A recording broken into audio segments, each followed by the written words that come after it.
the Indian industry would be required to do some kind of a repositioning. This is important because the US is our largest trading partner and the largest exporting destination. We can offset this impact to a limited extent by trade agreements with UK, with the European Union, with the Middle East.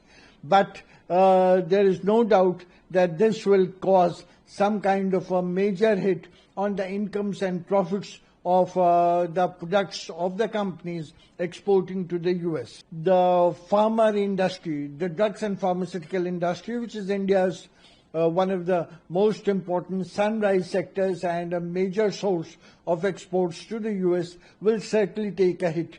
But the extent of hit caused to the drugs and pharmaceutical industry is difficult to quantify because this is a constantly evolving situation. Measures are being put in place to mitigate the impact of such measures. So at the moment, it's difficult to quantify the impact of such measures on the pharma industry. Mr. Donald Trump, the President of America, has announced that 25% tariff on exports from India to America. Frankly speaking, that's a ridiculous decision he has taken. He is trying to kill the market of Indian traders. That's not true because the reason is he is trying to kill his market. The reason behind that basically is he is trying to promote his more self-made manufacturing in America, but this is not going to happen because Indians work 7 days, whereas Americans work only for 5 days, where the 2 days lapse. Indians work 24/7, and apart from all the thing is the pharmaceutical effect is there.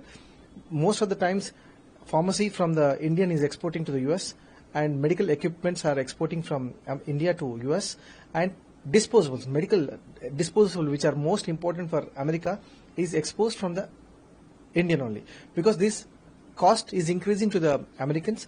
The reason behind this, the cost of the American is already increased, with which the appointments from one doctor is taking 30 days to 45 days, with which the cost of the consultation also charges increases more.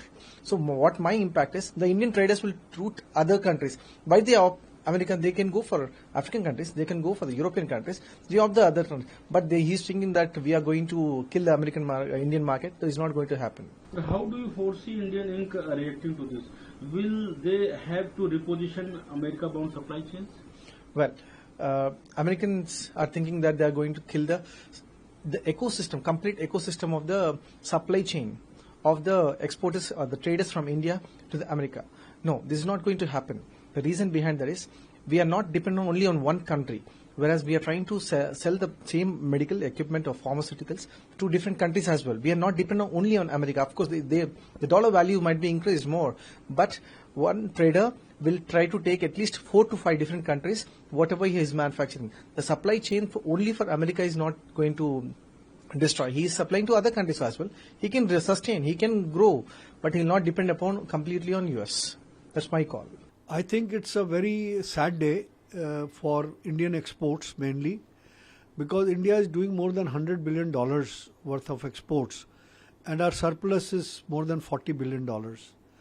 So it is definitely going to slow down some of our exports, and there will be a ripple effect on our manufacturing, particularly in carpets, in handicrafts, in all these other industries, and also in pharmaceuticals, because but it will also adversely affect the American consumer.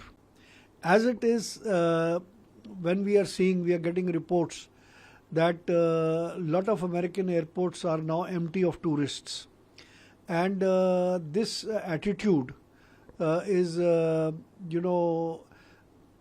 lot of people, Indian tourists love to go to America. And Disneyland also has received quite a number less tourists this year. Similarly, exporters also travel quite a lot to America. And if India will have to diversify its export markets, because right now we are dependent quite a lot on America, and we will have to relook at certain Asian markets and also some of the European markets. And we have now a special FTA agreement with UK. So we'll have to look at other markets.